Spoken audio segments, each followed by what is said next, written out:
Bonsoir, bienvenue à tous dans Sport Sud avec au sommaire du football, du rugby, du handball, du hockey, du tennis de table. Comme l'a dit Jessica, elle vous a presque tout dit, presque, puisqu'on va aussi voir des images et on va avoir des invités, dont Robin Huc ce soir déjà avec nous. Ça va Robin? Très bien, bonsoir. Et Robin qui a participé au pratiquement seul match montpelliérain avec défaite, c'était le foot, c'était samedi soir, voilà. C'était pas le bon choix, cher Robin. C'est vrai, mais malgré tout, j'ai passé un bon moment. Bon moment, on va revenir bien sûr avec ces Montpelliérains du MHSC qui ont livré plutôt une belle prestation. Parfois les matchs ont été moins bons et la victoire était au bout. Là, le match était plutôt bien avec malheureusement la défaite au bout. Nous, on a plutôt touché du bois. On va écouter et découvrir ce résumé de Sophie Carloni. Ah, c'est du off, pardon. Alors, mais on l'envoie pareil. De toute façon, c'est pas compliqué. Regardez les images. Il y a eu ce but de Boukari. Nous sommes à la 28e minute. Le but de Boukari, voilà. Et Jourdain qui se fait avoir par le rebond. Bim, la reprise du droit. Le gardien de but, Robin, nous donnera son avis. En face, on a touché du bois. John Utaka, quelques minutes plus tard. Un bel envol du gardien. Et puis ça, c'est dans les arrêts de jeu. Et bim, ce ballon qui rebondit derrière la ligne. On en restera à 1-0 pour les Rennais. Alors, il faut dire, bon, les Rennais ne sont pas tout à fait premiers, mais presque ex aequo. Ils étaient en tout cas avant ce match. Et puis après, ça a continué. On verra les résultats d'hier également. Il y a 15 jours, on avait réussi le même coup. Enfin, on n'avait pas réussi. On a réussi notre coup, face à Lille. Face à Lille, oui. En effet. Et puis là, le deuxième leader d'affilée, ça n'a pas marché. C'est pas passé. Plus de malchance qu'autre chose. Montpellier a vraiment dominé son match du début à la fin. S'est créé un nombre d'occasions plus qu'intéressantes, mais n'a pas pu concrétiser. Manque le dernier geste, manque d'efficacité, manque de ce petit quelque chose qui fait que qu'ils n'y arrivent pas. Oui, on va revoir ces images. Avec, alors un mot quand même du gardien là, sur le but. Le but. J'ai l'impression que Geoffrey est gêné. Devant lui, il a quand même 3 défenseurs. Donc je ne sais pas s'il voit le départ de la frappe. Là, on voit la frappe de Utaka qui, avec une grande facilité, arrive à se retourner. Et puis cette action de dernière minute dans les arrêts de jeu, c'est Camara qui frappe sur la transversale. Donc bon, vous voyez quand même les occasions franches de Montpellier. Il y a eu d'autres occasions, hein, bien sûr. Il y a ce problème du droit à l'image éternel, donc on ne peut pas tout montrer. Mais il y a eu d'autres occasions pendant ce match-là. Une équipe rennaise qui a défendu bien bas, Montpellier qui a vraiment maîtrisé son match. Autant contre Valenciennes, Montpellier ne méritait pas la victoire, autant contre Rennes, Montpellier méritait la victoire. Pas un match nul, mais méritait vraiment la victoire. Un mot sur l'attaque quand même, Robin. Une attaque Montpellier-Rennes qui est toujours à la peine. 2 buts en 5 matchs. 18e attaque seulement de ce championnat. Seuls Nice et Arles-Avignon font moins bien. C'est difficile quand même. C'est presque un miracle de prétendre jouer les premières places, même si on verra au classement. C'est quand même, on est un peu détaché maintenant, en marquant aussi peu de buts. Vous avez Rennes qui est premier avec la 9e attaque du championnat. 9e et nous 18e. Je suis d'accord. En l'occurrence, sur des matchs comme ça, le plus compliqué, c'est d'arriver à se créer les occasions. Montpellier se crée les occasions. Montpellier n'est pas en danger par manque d'action offensive. On le voit à tous les matchs, Montpellier arrive à se procurer 3, 4, 5 occasions vraiment franches. Ce qui manque, c'est ce petit truc qui fait que, au lieu que le ballon frappe sur le poteau et sorte, il va frapper sur le poteau, il va rentrer. C'est moins inquiétant que de ne pas avoir d'action. Donc c'est obligatoirement, à un moment donné, ça va payer. Olivier Giroud, qui a été un peu taquiné par le public quand il est sorti. Alors, je ne sais pas s'il a été vraiment taquiné par le public ou si c'est plutôt le public qui a sifflé le choix de René Girard. Donc, je ne suis pas sûr que Giroud ait été vraiment sifflé comme on a pu l'interpréter. Oui. John Utaka. Bonne recrue. De la percussion. Vraiment intéressant, de la vitesse, de la percussion. Là, on le voit sur cette frappe sur le poteau, une facilité à se retourner et enchaîner de frappes. Collectivement, il est intéressant. Non, je crois que Montpellier a vraiment un potentiel offensif intéressant. Maintenant, il faut concrétiser. Mais ils arrivent à se procurer des occasions très intéressantes. Donc Robin Huc, plutôt rassuré sur la suite de ce championnat? Confiant. Le match de dimanche va être déterminant. C'est un match à 6 points, dans le sens où Paris est déjà juste devant, mais un petit peu décroché. Donc il ne faudrait pas vraiment creuser l'écart encore plus. Donc match très important pour espérer. Mais enfin, le championnat est encore long. Il reste 12 journées de championnat. De quoi faire encore. Et moi, je dis, dans le contenu, c'est rassurant. On va regarder justement les résultats avec des choses intéressantes comme... alors déjà, ce qui est intéressant à souligner, c'est le peu de buts marqués pendant cette journée, la 26e.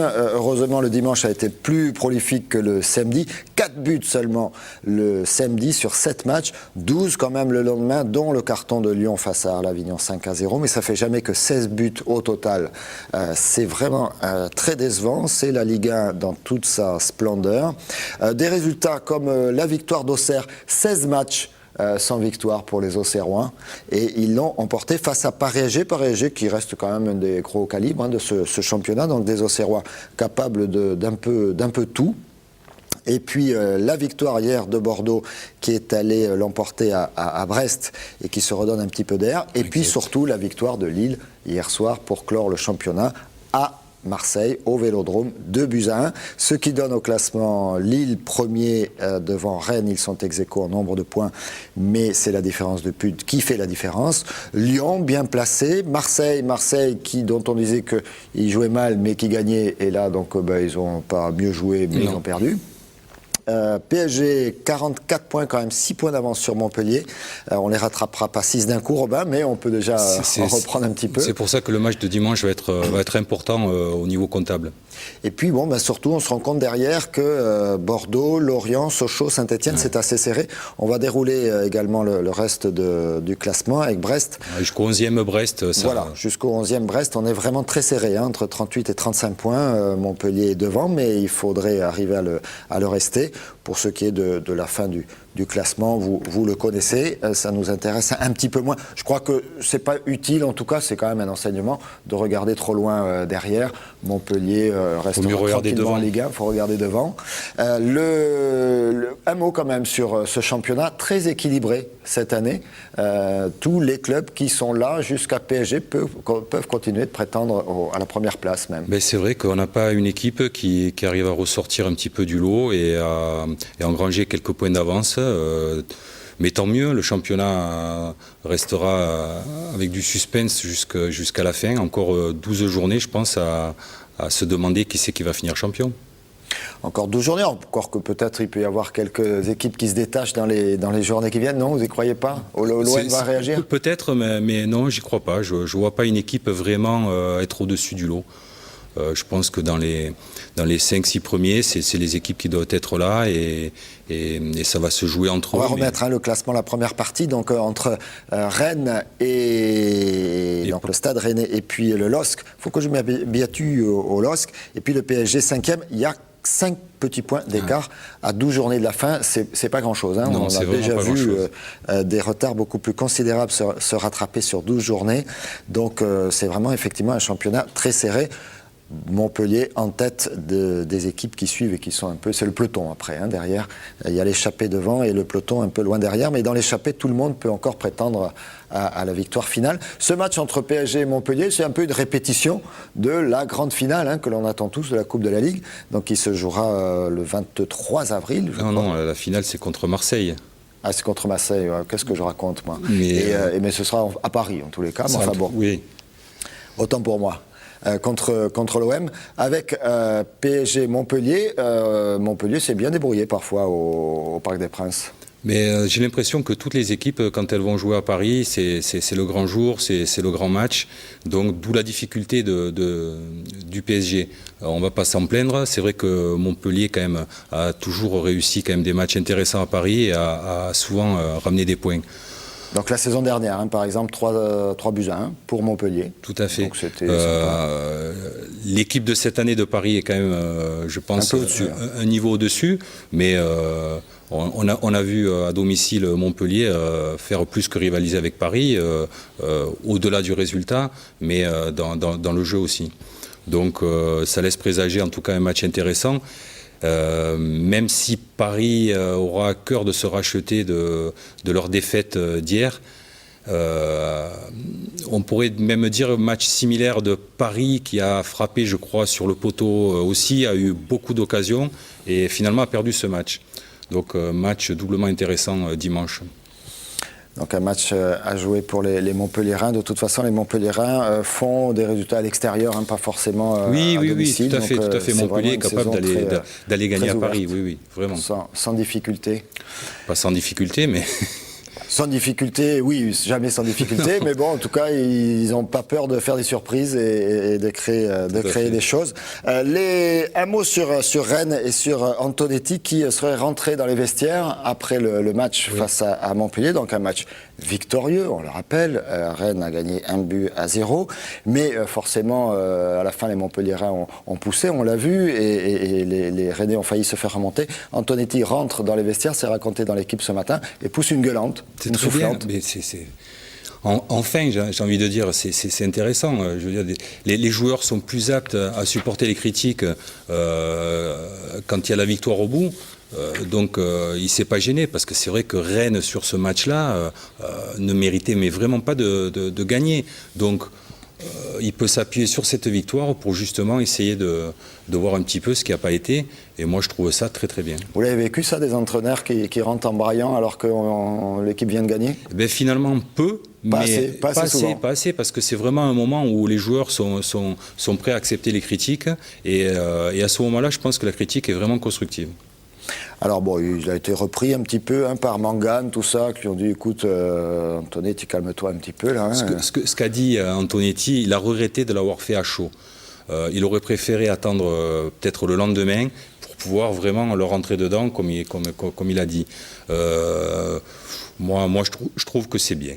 C'est bien. Moi, je trouve ça bien. Oui. Alors, un truc qui était plutôt bien également lors de cette 26e journée, c'est le comportement des arbitres. Les arbitres de National, alors on raconte un petit peu, on remet le contexte. Donc, dans la semaine, les arbitres annoncent qu'ils ne vont pas faire grève, mais les arbitres de Ligue 1, qui sont des professionnels aujourd'hui, mais qu'ils vont retarder le démarrage de chaque match, 15 minutes, ce qui probablement doit mettre le foutoir dans les retransmissions sportives chez nos confrères de Canal, Orange, etc.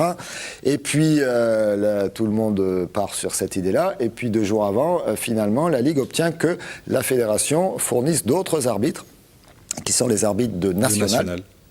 Puisque pour la Ligue de la veille, il y a bien eu ces démarrages décalés d'une demi-heure. Par contre, pour la Ligue 1, les arbitres de National sont venus arbitrer. Et finalement, ça s'est presque mieux passé que d'habitude. Alors, est-ce que ce sont les coachs, etc., qui du coup ont moins râlé les joueurs qui étaient briefés, ou vraiment l'arbitrage a été meilleur ? En l'occurrence, j'ai entendu justement Frédéric Antonetti dire à ses joueurs de laisser l'arbitre un petit peu de côté, et même si jamais il se trompait, de ne pas faire cas.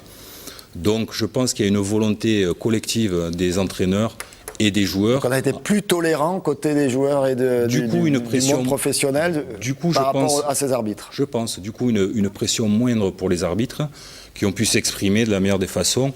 Et en plus, comme je disais, c'est du bonus, parce que ce sont des arbitres de National où le jeu est quand même plus haché, où on arrive à moins voir les situations. Là, c'est quand même plus fluide, plus technique. Donc les arbitres se sont régalés aussi, probablement. Je pense, oui, vraiment. À renouveler. En tout cas, ça a été positif. En tout cas, ça peut être une drôle de leçon, étrange, vraiment une situation très particulière. Comme quoi personne n'est irremplaçable. Voilà, comme quoi personne n'est irremplaçable pour les arbitres. Voilà, je ne sais pas ce que ça va donner à l'avenir. Robin, vous restez avec nous pour la deuxième partie. On va parler handball. Là, ça s'est bien passé. On vous a fait un quart d'heure sur le match un peu, voilà, la défaite. Maintenant, on va vous faire les victoires. On a fait la défaite, on va vous faire les victoires. Voilà, la deuxième partie, c'est tout de suite avec du hand, du rugby, même du volley, et puis du hockey, etc. C'est parti.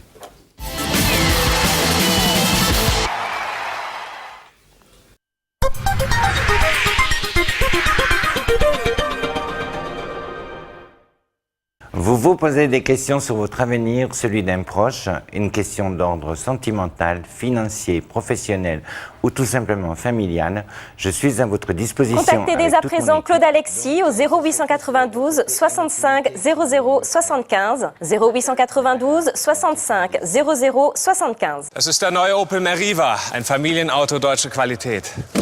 Flex Doors, das praktische Türkonzept. Eine deutsche Erfindung.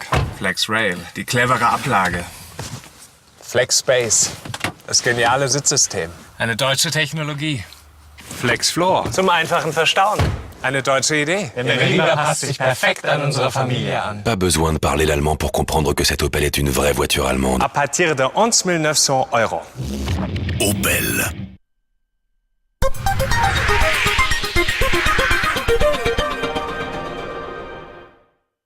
Les élections cantonales auront lieu les 20 et 27 mars prochains. Vous serez appelés aux urnes si vous vivez dans l'un des 26 cantons renouvelables cette année dans l'Hérault. Et une fois encore, toute l'équipe de TV Sud Montpellier se mobilise pour cet événement politique majeur. Depuis 2 semaines, nous vous proposons des débats sur une sélection de cantons chaque mercredi. Le prochain, c'est le 9 mars à partir de 18h30. Nous nous intéresserons au canton de Moguio où 8 candidats sont en lice. Je vous rappelle que nous organiserons aussi 2 soirées électorales les dimanches 20 et 27 mars, sans oublier une série de débats entre les 2 tours. Les élections cantonales dans l'Hérault, c'est sur TV Sud Montpellier.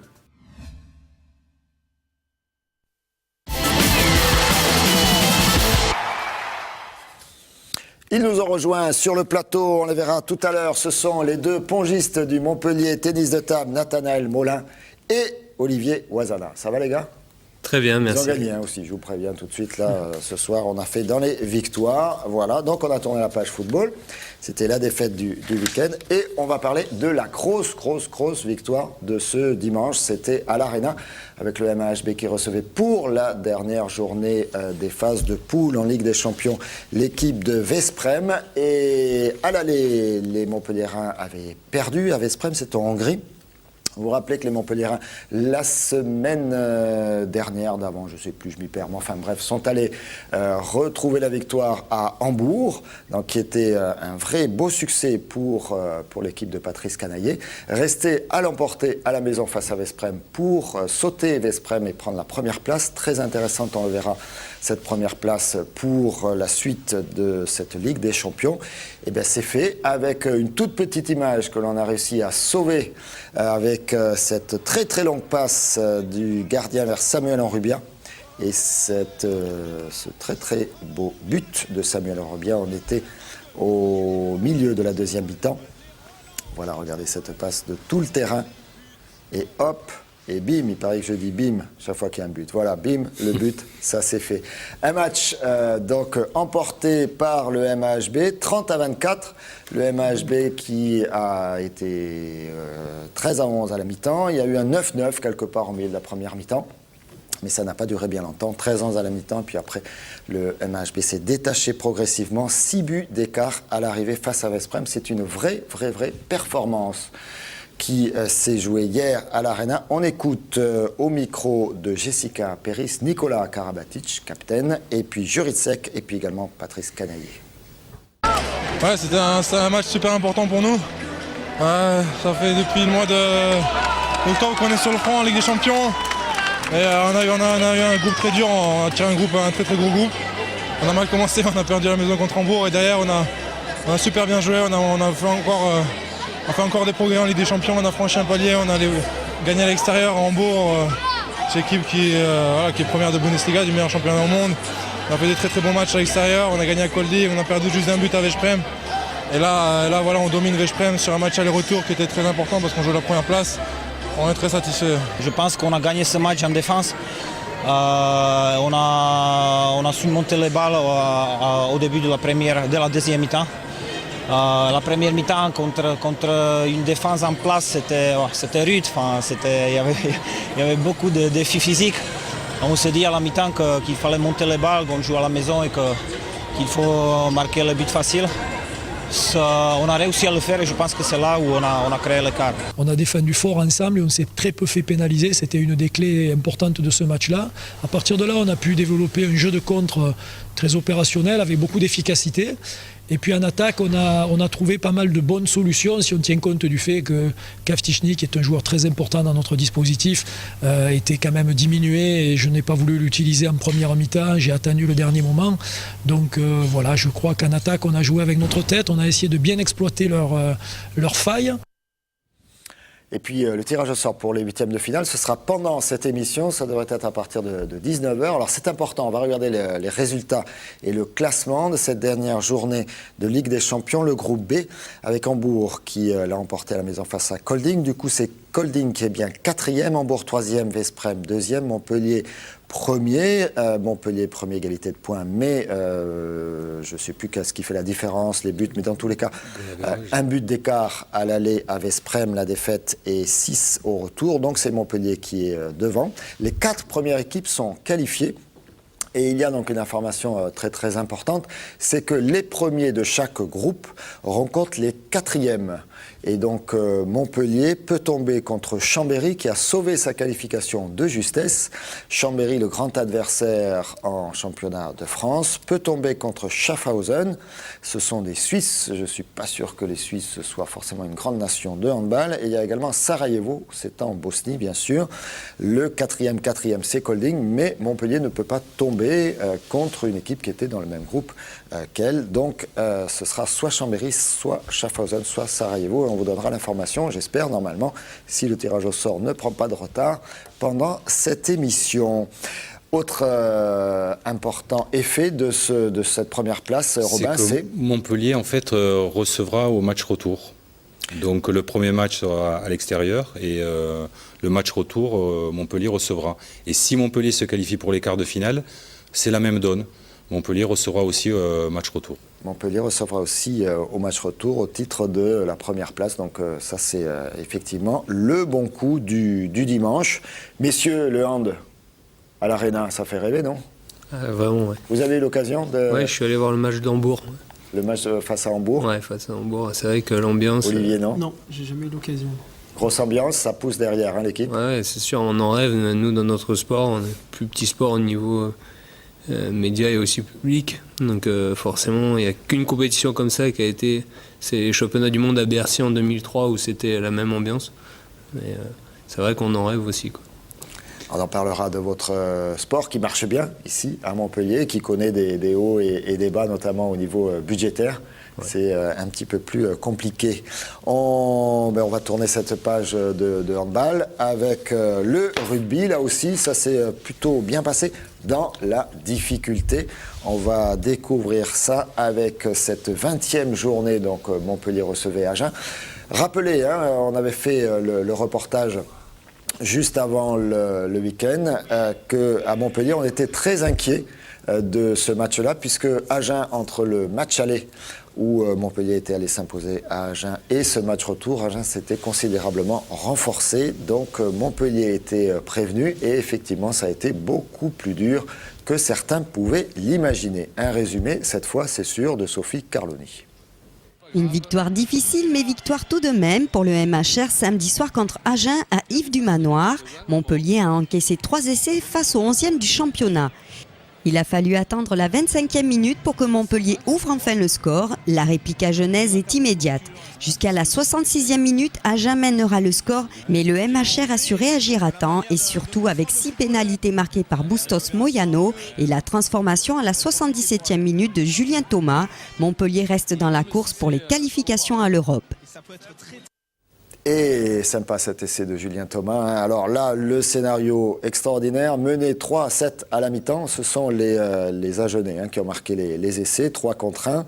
Et puis 15-17 à la 64e, la pénalité de Bustos Moyano pour passer devant, 18-17, 25-17 avec cet essai qu'on vient de voir en fin de résumé de Julien Thomas, c'est à la 77e minute. Et sur la remise en jeu, Agen, sur son temps de jeu, arrive à marquer un essai qui permet aux Agenais d'empocher le bonus défensif. Les Agenais marquent également la transformation, 25-24. Ensuite, ça a été fini. La sirène avait sonné depuis un moment.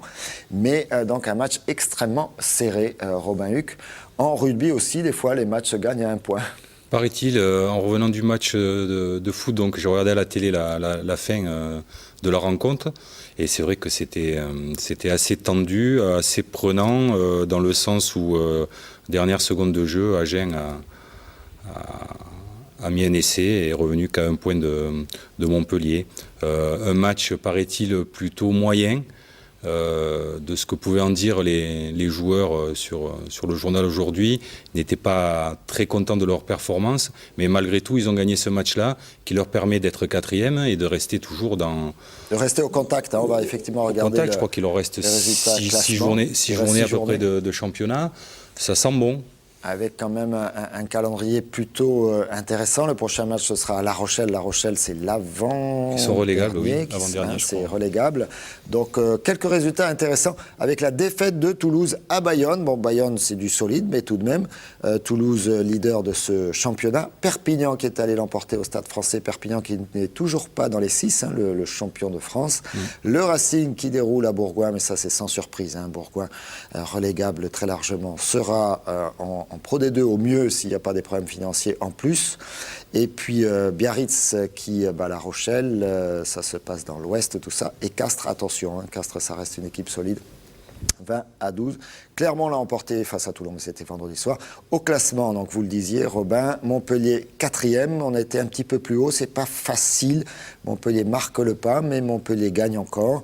Il faut être dans les 6 premiers pour participer aux phases finales. Les 2 premiers vont directement en demi. Les 4 suivants jouent un tour entre eux pour accéder à ces demi-finales. Mais si on est dans les phases finales, ben, je dirais que tout est permis. Puis ce serait une grande première pour Montpellier qui jusqu'à présent, depuis toutes ses participations au top 14, a plutôt joué la relégation, hein, le maintien, disons, que les phases finales. Et là, ce serait quand même une grande première. Toulon aura du mal. Perpignan, attention, Perpignan en danger pour atteindre ces phases finales. Le Stade Français, Agen est bien revenu. La Rochelle, donc on le voit, prochain adversaire des Montpelliérains. Il faudra aller gagner à La Rochelle pour être plus tranquille par la suite. Voilà pour le rugby. On va parler maintenant hockey sur glace. C'était à Vegapolis, c'était la 23e journée, c'était samedi soir. En même temps, du reste que le rugby, à peu près à la même heure. Montpellier recevait Anglet. Anglet, c'est une équipe qui est du milieu de tableau, du haut du milieu de tableau, un peu comme Montpellier. Eh bien, ça a été pas facile du tout pour les Montpelliérains, en bleu, bien sûr. Les Montpelliérains qui ont perdu 6-2. 6-2 pour les Montpelliérains. Alors, je ne sais pas si on va voir un but. S'il envoie un but des Montpelliérains, c'est Jessica Péris aux images. Elle a souffert, hein. C'est pas facile de filmer du hockey. Il faut chercher le palais en permanence. L'écran est petit sur la caméra, j'en sais quelque chose.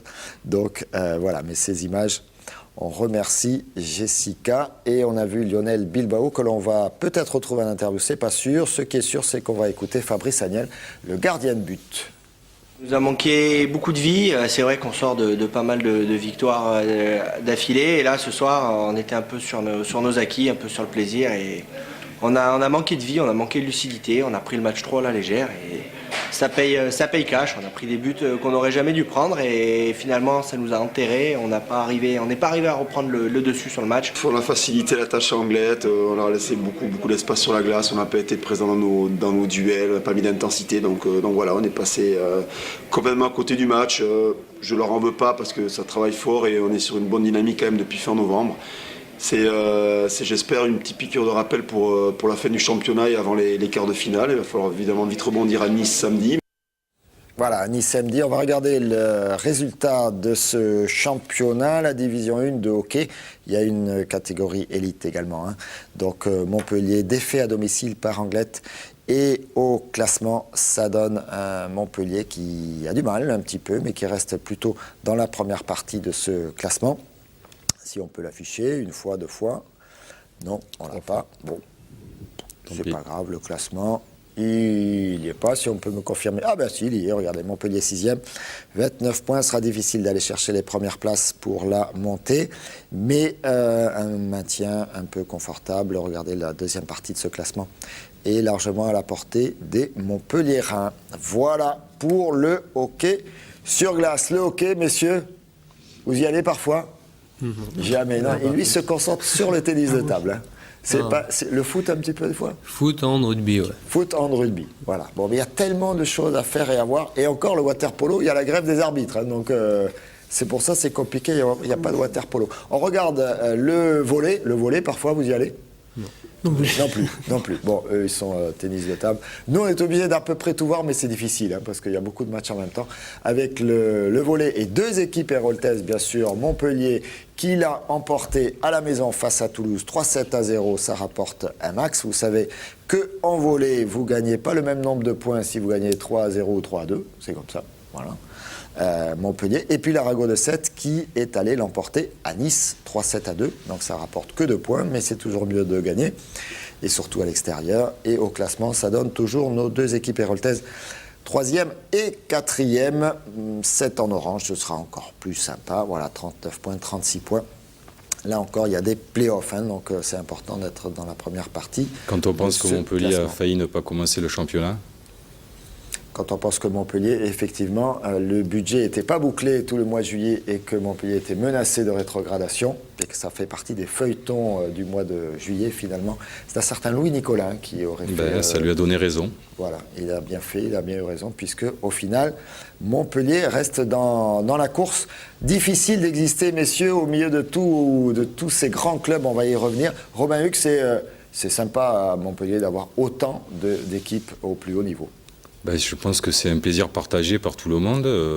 Montpellier fait partie maintenant de l'élite au niveau du sport en France. Hein. Toutes les disciplines sont représentées, ou du moins la majorité des disciplines collectives sont représentées. Et puis si en plus on a des pongistes qui s'y mettent, alors on va plus s'arrêter. On va plus s'arrêter.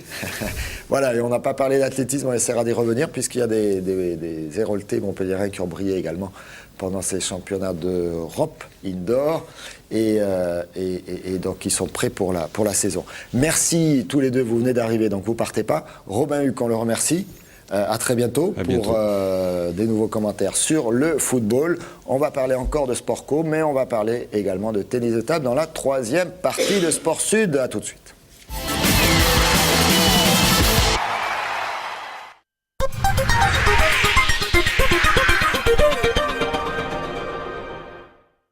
Vous vous posez des questions sur votre avenir, celui d'un proche, une question d'ordre sentimental, financier, professionnel ou tout simplement familial. Je suis à votre disposition. Contactez dès à présent Claude Alexis au 0892 65 00 75 0892 65 00 75.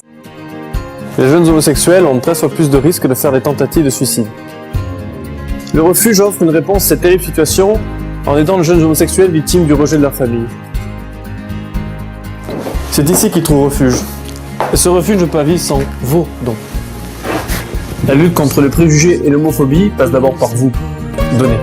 L'amour fait pas de différence. Envoyez vos dons. Association Le Refuge, 2 rue Germain, 34 000 Montpellier. Das ist der neue Opel Meriva, ein Familienauto deutscher Qualität. Flex Doors. Das praktische Türkonzept. Eine deutsche Erfindung. Flex Rail, die clevere Ablage. Flex Space, das geniale Sitzsystem. Eine deutsche Technologie. Flex Floor, zum einfachen Verstauen. Eine deutsche Idee. Der Meriva passt sich perfekt an unsere Familie an. Pas besoin de parler l'allemand pour comprendre que cette Opel est une vraie voiture allemande. À partir de 11 900 €. Opel.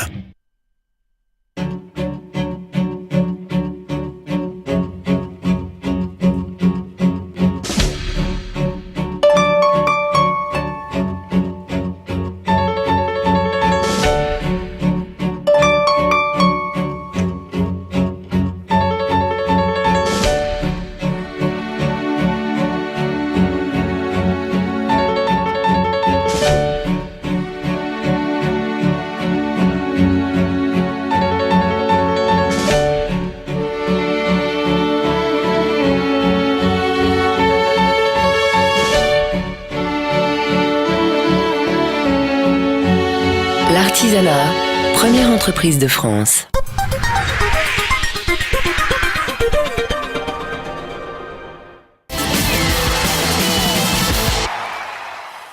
Sport Sud, troisième partie avec nos amis du Montpellier Tennis de Table, les pongistes. À ma droite, Olivier Ouazana et à ma gauche, Nathanaël Moulin. Vous êtes également coach, hein, vous?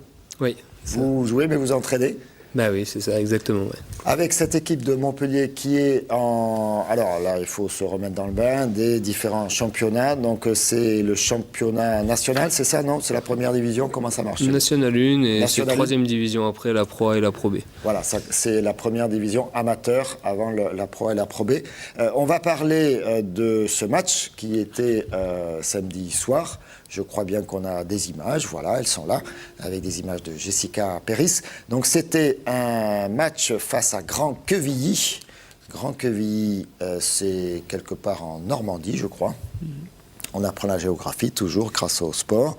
Et finalement, un match qui s'est plutôt bien déroulé, messieurs. Cher coach. Victoire 11-8. C'est vrai que sur le papier, on n'était pas favori sur ce match. Et Quevilly qui est devant vous, hein, au classement. Oui, Grand Quevilly qui était devant nous, on est repassé devant eux au ex-aequo, il me semble maintenant. Olivier a fait un grand match, a sorti notamment leur chinois, avec une victoire énorme, 3-7-2 au bout d'un match de 45 minutes. Et moi j'ai enchaîné derrière sur le numéro 2 de l'équipe, Marc Clossé, un Belge qui a joué longtemps en professionnel, qui est toujours en contrat professionnel avec Grand Quevilly, et ça nous a amené la victoire à la fin du match, 11-8. 11-8, donc Montpellier, vous êtes... je crois qu'on a le classement, je ne sais pas si on peut regarder le résultat, le classement. Il va le recaler. On aura également la réaction de Julien Maillet, hein, qui fait partie de votre équipe. Donc l'on a pris à chaud après le match. Voilà, donc Montpellier 11-8 face à Grand Quevilly. Alors les autres résultats ne nous donnent pas grand-chose. C'était le résultat le plus serré, hein, de la journée. Montpellier 4e, hein, sur cette affaire avec 8 points. On est à la moitié, un peu moins de la moitié, un peu plus de la moitié de ce championnat, hein. Il y aura 14 journées, un peu moins de la moitié de ce championnat, c'est ça? Il reste 3 matchs, hein, encore. Il reste 3 matchs. Alors bon, on n'a pas tout, c'est pas grave, mais enfin on va y arriver. L'objectif, ça peut être quoi pour vous, là, comme vous êtes calé là, un peu au milieu de ce classement? Au début de la phase, donc en première partie d'année, on a fini premier de la poule, donc on avait un objectif de monter.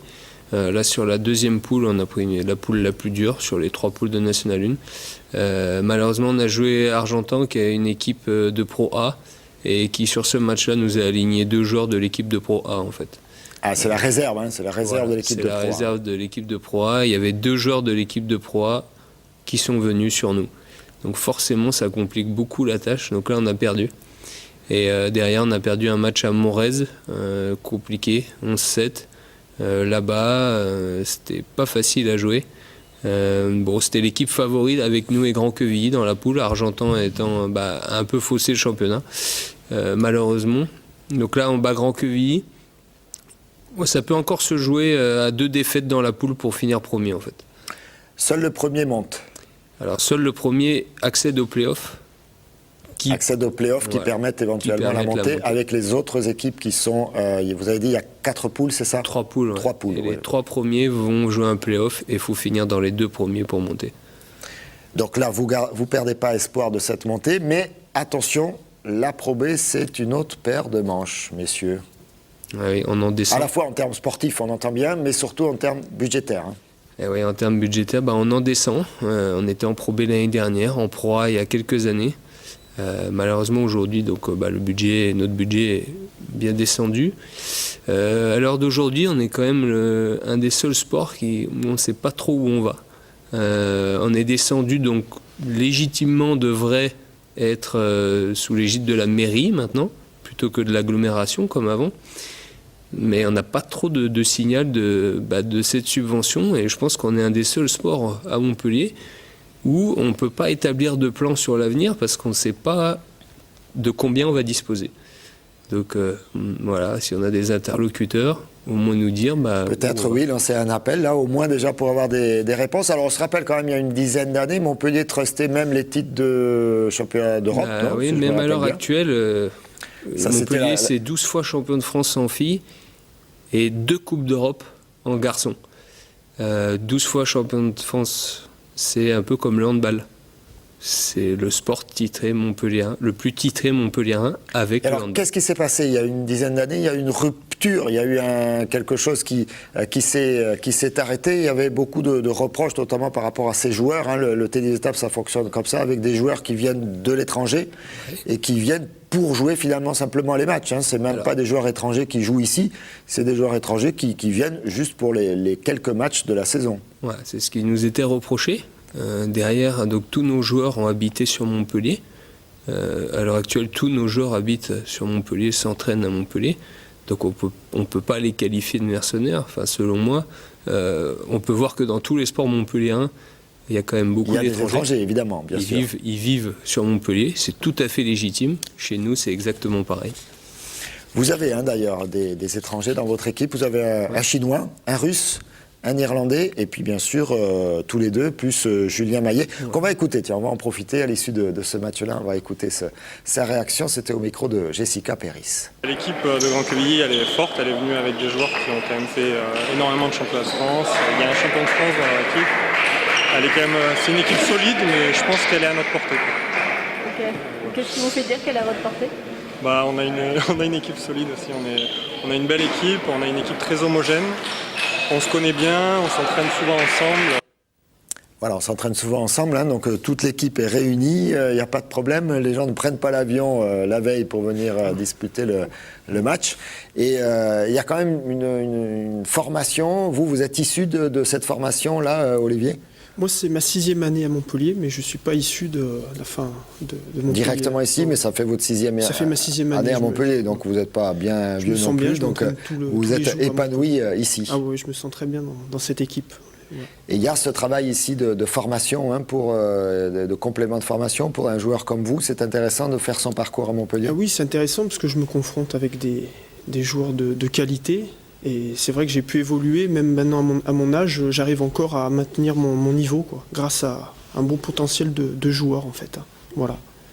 Ici, comme dans d'autres clubs, hein, à Nîmes par exemple également, on joue cette carte-là de la formation. Ça ne suffit pas pour convaincre les collectivités et les partenaires ? Donc là, très récemment, vous faites bien en parler, on a donc nos espoirs, nos petits. On a un petit qui a 15 ans qui s'appelle Laurent Kova, qui vient d'être sélectionné en équipe de France, qui a gagné les internationaux du Luxembourg, qui vient de gagner un tour de Critérium Fédéral. Donc Critérium Fédéral, c'est première division nationale dans sa catégorie. À l'heure actuelle, il est en équipe de France, il est en stage d'équipe de France. Donc la formation, chez nous, ça existe depuis longtemps. On avait Laurie Feipang, il y a une dizaine d'années, qui était en équipe de France senior, dames. Notre équipe 2, elle est composée quasiment que de jeunes. Il y a 5 représentants sur 6 qui ont moins de 17 ans. Voilà, derrière on a le centre de formation avec beaucoup de joueurs, notamment des joueurs de d'autres clubs qui viennent s'entraîner chez nous parce que l'entraînement est de qualité. Je vais citer qu'un nom, c'est Michel Martinez par exemple, qui est numéro 3 français senior, voilà, qui joue en Pro A à Angers et qui préfère s'entraîner chez nous parce que l'entraînement est vraiment de qualité. Là, actuellement, avec ce que vous nous expliquez hein, sur les budgets, etc., les subventions, ça met en péril le club ou c'est juste l'accession Pro B qui est en danger là-dessus au cas où vous arrivez sportivement? L'accession en Pro B, si vous voulez, ce serait une réussite sportive. Nous, notre politique n'est pas de recruter des joueurs forcément pour se maintenir en montée. Notre politique, c'est la formation de jeunes, réellement, maintenant. Nous, les étrangers qui sont dans notre équipe sont que des jeunes. Ils ont tous moins de 20 ans. C'est un Irlandais qui a 17 ans, qui est numéro 1 de son pays et qui veut continuer à s'entraîner. Donc réellement, je pense qu'il faut casser l'image, cette image-là de gens qui viennent que pour jouer, faire une pige, entre guillemets. C'est vraiment des joueurs qui viennent s'entraîner chez nous pour la qualité d'entraînement. On a des joueurs comme Christophe Legout, c'est tout simplement numéro 1 français, qualifié aux Jeux Olympiques, des médailles nationales et internationales, vainqueur des internationaux de France. Il vient s'entraîner tous les ans chez nous. Voilà, on a cette réputation et cette envie de créer de l'entraînement. Je pense qu'en France, on se situe dans les 2 meilleurs clubs au niveau de l'entraînement. Après l'INSEP, bien sûr, qui est le centre national à Paris, quoi. Vous êtes combien de sociétaires au MTT, en comptant Alors, les jeunes également? En comptant tout, on est 486 licenciés à l'heure actuelle, dont notre groupe, ce qu'on appelle notre groupe pro, c'est-à-dire tous les joueurs qui s'entraînent tous les jours, voire 2 fois par jour, on est 15 sur ce groupe-là.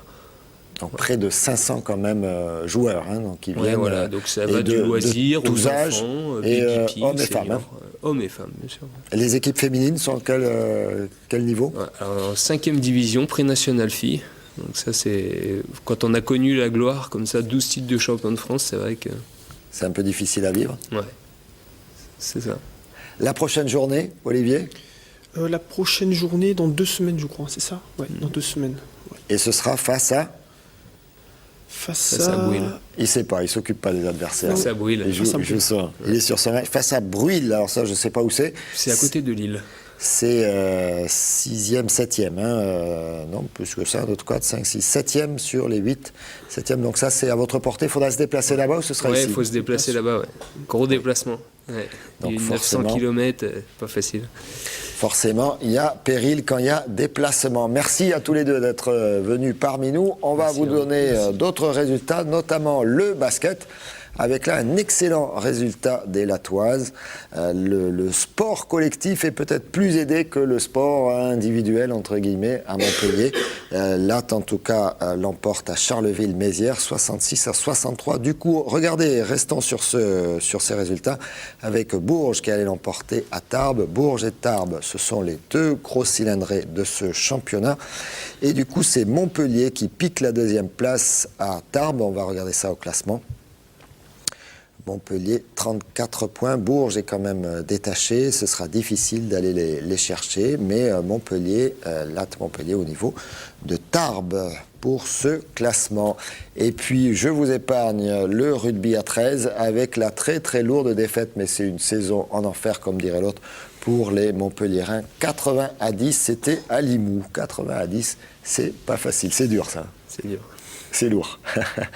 C'est pas facile à vivre, surtout quand on est rugbyman. On a sa fierté. Ils ont dû beaucoup souffrir dans l'impact. Messieurs, avant de rendre l'antenne et de passer au journal, comment vous expliquez? Est-ce que vous avez une explication rationnelle pour dire le Montpellier s'investit? On l'a vu, il y a les équipements, il y a les aides au club, particulièrement sur ces sports collectifs. Et puis là, sur des sports plus individuels, entre guillemets, comme le vôtre, c'est plus difficile. Ouais, c'est plus difficile. C'est vrai qu'on n'est pas un gros sport populaire. Mais c'est parce que vous avez du mal à faire venir du public, par exemple? Ouais, c'est pas évident, c'est vrai. On a beaucoup de concurrence sur Montpellier, nous, notre sport. Après, c'est très très bien pour la ville. Franchement, moi, je suis le premier supporter de Montpellier quand ils jouent dans n'importe quel sport, handball, foot, rugby, ce que vous voulez. C'est vraiment très plaisant. Mais c'est vrai qu'il y a cette concurrence-là. Et mais il y a eu des années pas faciles. Derrière ces subventions qui ont baissé, il a fallu reconstruire un groupe. Nouveau comité directeur qui a commencé. Moi, je suis arrivé, donc ça fait maintenant 2 ans que j'entraîne sur le club de Montpellier et ça fait 8 ans que je joue là-bas. C'est vrai que j'étais uniquement joueur. Maintenant, je m'investis sur le club complètement à part entière et il y a beaucoup de choses à reconstruire. Voilà.